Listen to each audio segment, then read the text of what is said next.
amazing veterans today. We're going to talk to one of my buddies who served in the Navy. He said that's a pretty good branch, so I got to believe him. And another one of my buddies, he is a devil dog, United States Marine Corps, Donny Daughenbaugh. And you're going to hear about his veteran service organization in just a little while. We're going to talk about leadership today. And the way we have these calls structured is the first 10 minutes, we're going to talk a little bit about leadership, of things that you can do to be successful, whether that's in your personal or in your professional life, the things that I earned and learned while I was wearing the uniform, and also of having a mentor, of having somebody that's been there, done that, got the t-shirt and knows how to mentor somebody like me, which is basically telling me to shut my mouth, spare me his brilliance for 6 months so I could just soak up the things that he had accumulated and that he was willing to pass on to me. And so I'm doing what I promised my mentor, Paul J. Meyer, is I am paying this forward. In fact, I'm going to send these 2 booklets out to someone watching it today so you can read the things that he had given me. He had given me. When I met Paul J. Meyer, he owned 33 companies. I was transitioning out as a combat medic in the United States Army, and I thought I knew a pretty good amount, but I knew enough to get me on the path where I was at. It would not propel me, not take me forward of where I wanted to go. And so Paul introduced me to some great organizations. He said, get started with Rotary and Toastmasters and your local Chamber of Commerce. So I rolled up the sleeves and I got busy and I cracked open these books. Paul taught me to read. When you look at these little tiny booklets, come on, that can't kick your butt. Most people they're scared because these are quite daunting. If you look at the volumes there, it's like I can't read that in one setting, and I'm busy. I may be going to college. I'm working. I'm putting rice and beans on the table. I don't have time to read books, Tim. Well, the secrets are in these books and taking notes. He showed me how to be a co-author in these. So enough about the books. I'm going to send these out in just a little bit from random people watching this tonight. But I want to talk about currency. Paul was very adamant that we set some SMART goals: specific, measurable, attainable, realistic, and timely. And after introducing me to Ken Blanchard, he changed the M from that what I just said to motivating. So it needs to be measurable, but it also needs to be motivating. Otherwise, you're not going to want to do it. And I remember one of the times Paul had given me some homework. I lived near Fort Hood, Texas, and I would drive up to Waco every 2 weeks and meet with Paul. And he gave me a task, and I wrote everything down. But when I went up to see him, I didn't have them done. He's like, Tim, were you in the hospital? No, sir. Did somebody die? No, sir. He's like, oh, you ran out of peanut butter, huh? And I said, excuse me? He said, well, if something tragic didn't happen in your life, he's like, at this point, any excuse will do. Oh, that hit me right there. I said, yes, sir. Okay, I will start working. And he showed me how there are different currencies in our lives. Obviously, credit card, drink coupon. In fact, I think Donnie gave me this one at the Southwest Airlines. Good old, not a dead president, one of our founding fathers got that $100 bill right there for Benjamin Franklin. Got some foreign currency, got some CBD cream. That is like a currency. I just dropped a euro on the ground. You can hear that one. This is a currency because you can trade, you can barter for it. But also, most importantly, this is your currency. This is the calendar. Quick story about Paul J. Meyer. We're going through a session. He's flipping through his calendar. And he's like, hey, Tim, I want you to help me find something. I said, sure, Paul, I sure can. He's like, I want you to help me find one day. And we flip through the book. We go through. He's like, see it? No. We were looking for a birthday, anniversary. What's going on? Went all the way to the end. And he started flipping back. He's like, Tim, focus. I want you to help me find one day. At this point, Linda Peterson, his executive assistant, is walking by. She's laughing. So I wasn't in on the joke. That means I was the joke. He starts looking again. I go, Paul, wait, are you looking for a ribbon cutting for the Chamber of Commerce, for a new company, a birthday? What's going on? He's like, Tim, you keep telling me one day you're going to start a charity in your dad's name. I don't see it on the calendar. When is it? this point, I'm crying. I am visceral. I got tears rolling down my cheek. And he's like, Tim, are you going to keep saying one day, or is today day one? Took a vow that day to never let something I could do today pass until tomorrow, unless I had a good excuse, do, delete, or delegate, right? So I moved forward and I did some amazing things, including surrounding myself with positive people that are heading on the same path. I want to introduce you to one of them today, because the second part of our program is getting to know veterans. We talk differently, we walk differently, and sometimes we dress differently. And I mean, there's such thing as a Silkies hike, and Donnie may tell you about that.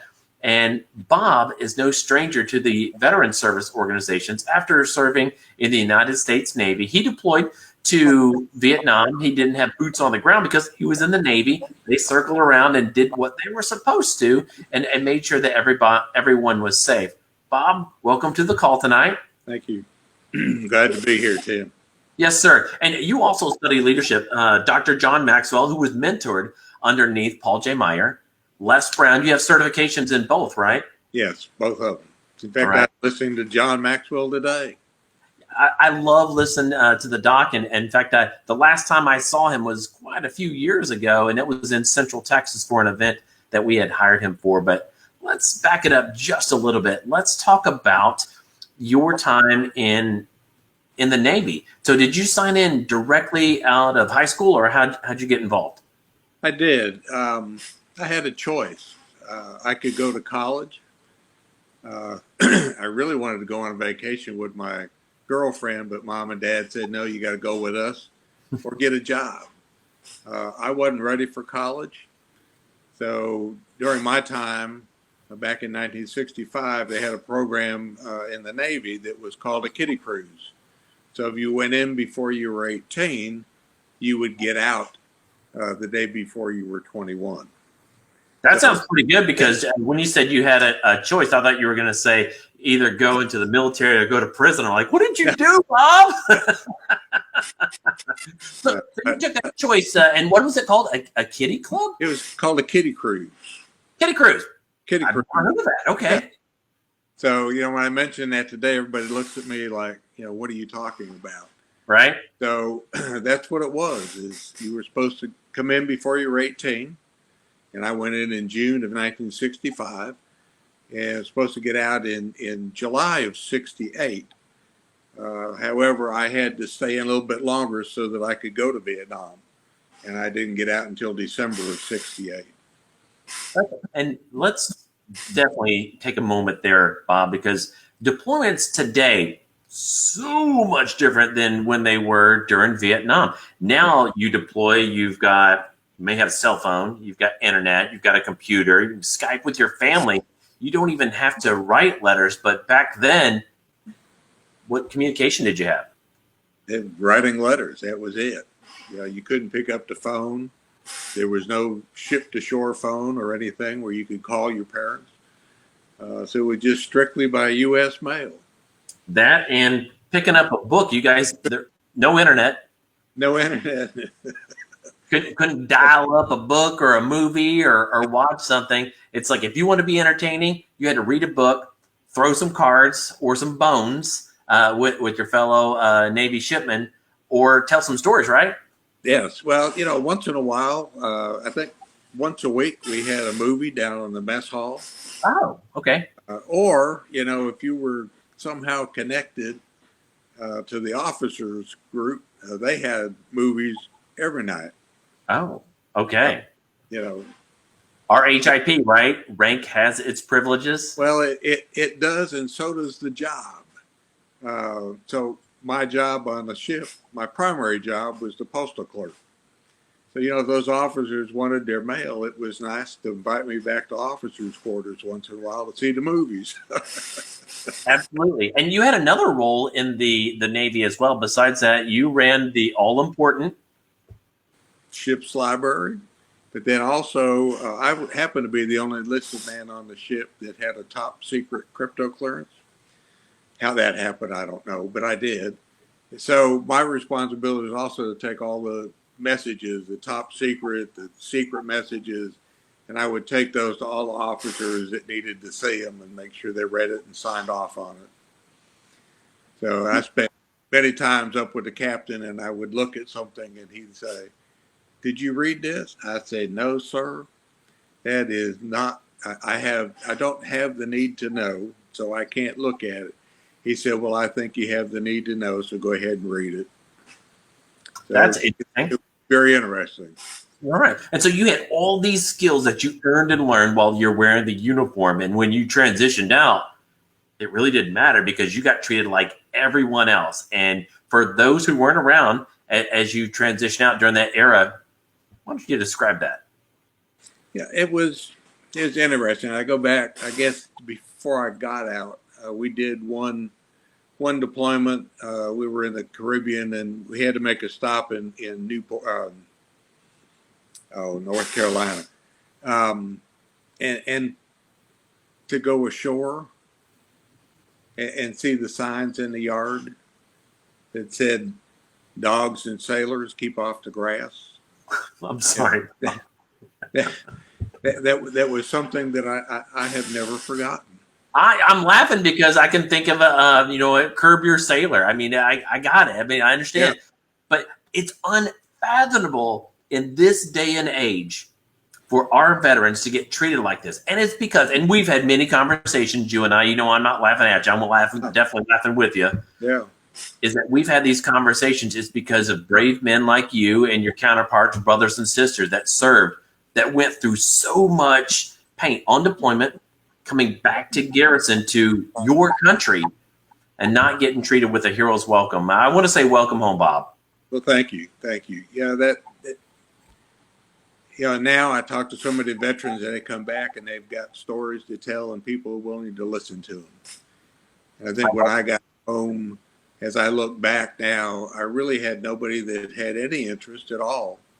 Even when I went to work, nobody had interest to find out what I did or how I served, where I served.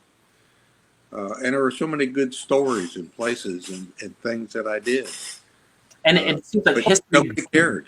And history jumped. I mean, when we came back from World War I, ticker tape parade, everybody, we love our veterans. Come on. World War II, even bigger. And, the organizations grew, and we'll talk about those in just a moment. Korea, still happened. I mean, it was so popular that we had a TV show, MASH, and a movie. It was one of the most popular shows on TV. It literally the TV show lasted longer than the Korean War. But then you get to Vietnam, unpopular, conflict, war, whatever. And now you were part of where our nation had a black eye. We did not treat our heroes as such, but you guys dug in nonetheless, started building communities, roads, bridges, highways, organizations, businesses. You became public officials, and you got invested with the service organizations, and you grew them, not only the Rotary, the VFW, the American Legion, Disabled American Veterans, the Jewish War Veterans, the Vietnam Veterans of America. But from after that, Desert Shield, Desert Storm, then Operation Iraqi Freedom, OND, Operation New Dawn, and the list goes on and on. Those organizations helped, those conflicts and wars helped propel the communities to start reaching out to those who have served, men and women, and ask them what they needed. And with that one, I'm going to transition now, Bob. Thank you so much for sharing your story and what you do and how you're helping others. I know you're mentoring others through Rotary and from other organizations, and you're also a coach. And I plan to have you on again because we need your leadership to train the next generation. So we're not looking at our cell phones. We're looking to our left, to our right, and knowing that somebody's got our six, right? Amen. We are so lacking in leadership in our world today, and that's very important. So thank you for having me on. Absolutely. And let me see if technology is going to work in my favor today, because now I've got the USMC up in the panel. I've got Donny Daughenbaugh, who is one of the, that's right, victory lap. He is one of the leaders And what's your title at the Coalition to Salute America's Heroes? Well, they changed it from Vice President of Awesomeness to just Vice President of Field Operations, but it works. I love it. I met you when I was with TexVet eons ago, and you hit the ground running after your time in the Corps, and you wanted to make sure that others had the benefits that were out there. Now everybody knows your name. The benefits that they fought for, not only through the VA. You were like, hey, we need to make sure that the entire family is taken care of, and you coordinated some great things. We met down in Disney. We talked on the phone a lot, Thanksgiving, Christmas. But if you would share with everyone about the event that you kicked off, because right now we're hungry for where we can go touch people, right? In the right way.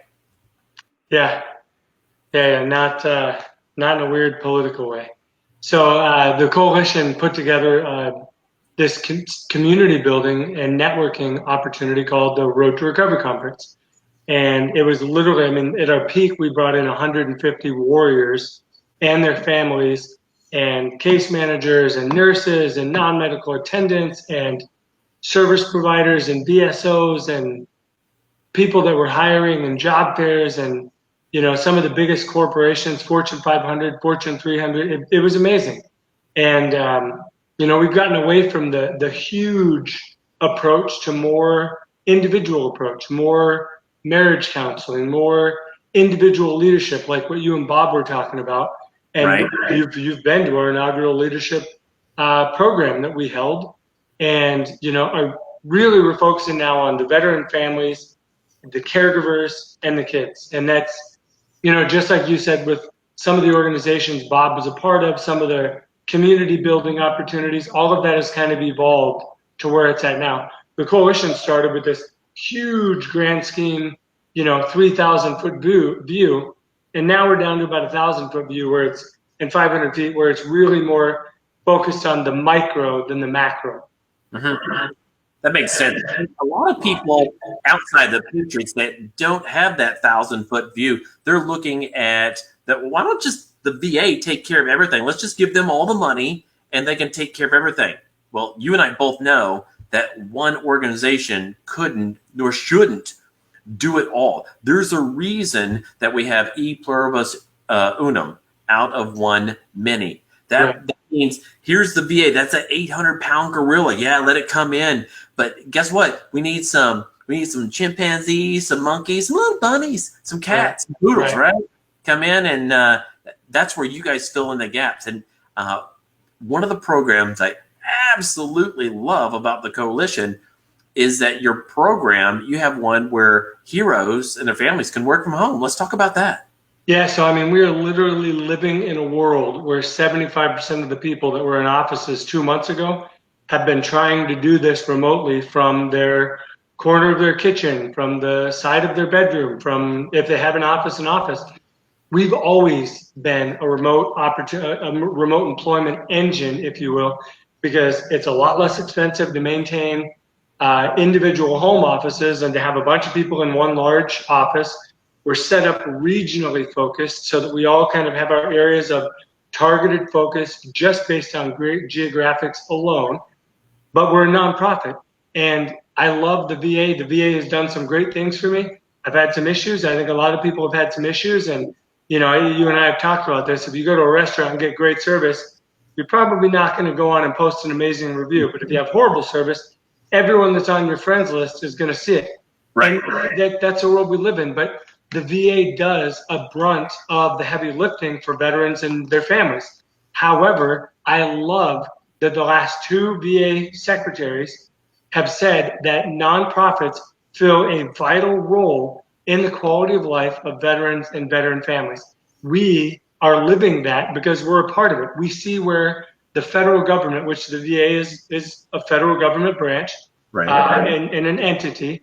You know, in the federal government, there's no bureaucracy, there's no backlog, there's no delay. I mean, everything, it's so fast and so efficient. None of that's true, but it's still a necessary program. And they do a lot of the heavy lifting, but nonprofits are the ones that are on the ground, in the trenches. They're going door to door. They're holding the hands of veterans from one stage to another, and they're filling the gaps of just programs that don't exist. And if they do exist, it just takes too darn long for someone to take advantage of them. Nonprofits can apply that same approach and that same assistance in a day, 24 hours, 48 hours, sometimes even less. I mean, our CEO has made it very clear. If we come across an emergency situation, have credit card, we'll travel. As long as we can verify the need and verify the service, we can handle a situation like right now. So fast forward now, everyone's remote. They're jumping on our bandwagon. We're a remote organization. We started a program in 2008 that said, hey, we're a nonprofit. We get very little grant funding and very little corporate funding. We are funded by $5 and $10 and $25 donations from individual Americans everywhere. How are we going to thank them? That makes sense. And somebody that was a lot smarter than me said, why don't we set up a program that employs veterans or their caregivers or their spouse? Some have been moms, some have been dads, some have been actual caregivers, some have been sisters. I mean, it doesn't have to be a spouse. A lot of them are spouses. Give them the tool, this online portal, let them log in, let them earn some hours, let them feel good about themselves because they're providing for their family. They still have a purpose. They still have a mission. They're working towards something. It isn't just wake up, take care of someone, go to bed, and then every day's the same. They're interacting with people in a virtual atmosphere, but they're providing for themselves. They're building their network. They're making friends, with their colleagues. And it started with handwritten journals. And now everything is online. They can track branch of service, donation amount, frequency of donations, and they shape their calls around how often this person donates, how much they donate, what other types of service can this donor or this veteran or this whoever be made aware of. And it's morphed from what it started at. It's morphed into this like network, this essential portal. And that's only one part of it. From the Heroes Thinking Heroes program spawned our veteran circle, where it's camaraderie and it's a circle. We've all seen the Falker, circle of trust, or the circle of trust, and you want to be in that trust, Falker. And so there's so much building that takes place in a circle of trust. So we made the Veteran Circle program. From the Veteran Circle program, we've come up with scholarships for kids to go to camps and to buy computers and school equipment and all these other things.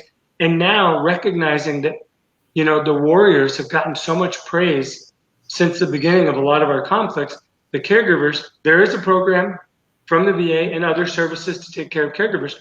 We wanted to focus in on the needs of caregivers, so we have our Veteran Caregiver Alliance. I wouldn't be here talking to you right now if it weren't for my wife, my caregiver, who is she's amazing. And she doesn't get as much attention as I do. We're working to change that. So we started the Veteran Caregiver Alliance, and it focuses solely on the mental, physical, financial needs of our veteran caregivers, whether that's spouse, mom, dad, brother, sister, whoever. It's a burnout. We're seeing caregiver burnout across the board in all branches, all military, all jobs, nurses, people that's their job. They're burning out. What do you want to do to help that? How about we send you healthy food options and healthy food kits, kind of like the Blue Apron and some of these other services. We're sending that to caregivers to give them a break. And we're sending out gift cards to manicures, pedicures, things that just show them we care, but also help them recharge the batteries. And it literally all started from just a couple of people in a group saying, what do we need to help veterans? And just like with you and Bob talking, it has evolved to what it is now. And it's leaner and it's meaner, but it's more effective than ever. And it's a blessing for me to be a part of it. And I thank you for all that you're doing, Donny. I love how you loop Bob back in, because it's muy importante, is that we need to make sure that we pause our lives, listen to the leaders that went there before us. Just because we're young and energetic, okay, not as young as we used to be, but we still have to pay attention, listen to those stories. Could you imagine going to Iraq or Afghanistan and having zero leadership whatsoever, and just saying, hey, bad guys are that way, go get them? No. Or, by the way, we want to protect our country. We want to build things, or we want to make sure that we're exploring the things that we have to survive as a nation. Well, we need to talk to our leaders that went there. And teamwork, camaraderie, leadership, all from our military, and that includes you. I mean, you're the smartest guy I know with a bullet in his head. You still have, where's it at? So it's right behind my left ear, where the base of my skull and my spine meet, where the nerves are going from my spinal cord up into my noggin. Yeah, and for those that don't know, Donnie was a badass Marine. He got shot right in the face, or where'd you get hit? Yeah, right there.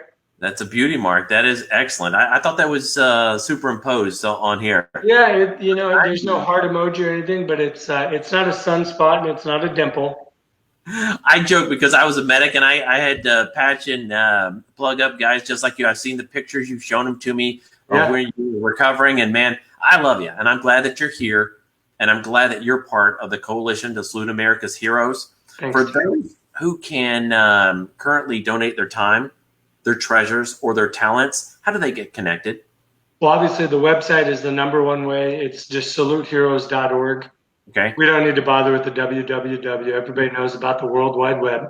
Right. But really, I mean, I try and steer everyone I can to our Facebook page, because there's so much more, minute by minute interaction that takes place on our social media platforms, that if somebody has a question at 11:30 at night and they message the Facebook page, I get a ding on my phone and I cannot go to bed until that question is answered. And they probably think there's some amazing robots in India that are monitoring our website. No. See these? These are hard earned, because we are literally on call all the time. I love it. And does your organization have any borders around it? I mean, do you serve a specific type of veteran? Because that's okay. Yep. And also, is it just here in Texas, or can you serve people in Alaska and Hawaii too? Yep. So the organization started in 2004 because of the needs of active military at the time, coming back from OAF, OEF. So when we were incorporated, it's post 9/11, global war on terrorism veterans. We really focus on veterans that served boots on the ground in country. And I recognize that the global war on terrorism is Africa, it's Egypt, it's everywhere. It isn't just Iraq and Afghanistan, it's everywhere. So you have to be an OAF, OEF, or global war on terrorism veteran that served physically in an imminent danger area. You have to have some disability rating that starts at 30%. Personally, I wish that was a little bit higher, but as is as it is. And that's only because we want to focus on those that are physically and mentally wounded. I appreciate everyone's service that served, went over there, did dangerous stuff, came back, and was without a scar, mentally or physically. The organization started, though, to focus on those that bore the scars and the internal injuries and the physical ones. And as far as like where you can get help from, we've helped folks from Guam, from Puerto Rico, from Alaska, from Hawaii, from anywhere at all. It doesn't matter where you live. It's just what you did in the military that earned you the disability rating and your physical and mental wounds. Excellent. As a recap, joining me first on the show was Bob Gebhard, U.S. Navy veteran and coach and trainer. And wrapping up the show with me from the Coalition to Salute America's Heroes is my buddy, Donny Daughenbaugh. Thank you for joining us on the program today. And Donny, welcome home. Thanks, Tim. You too, brother.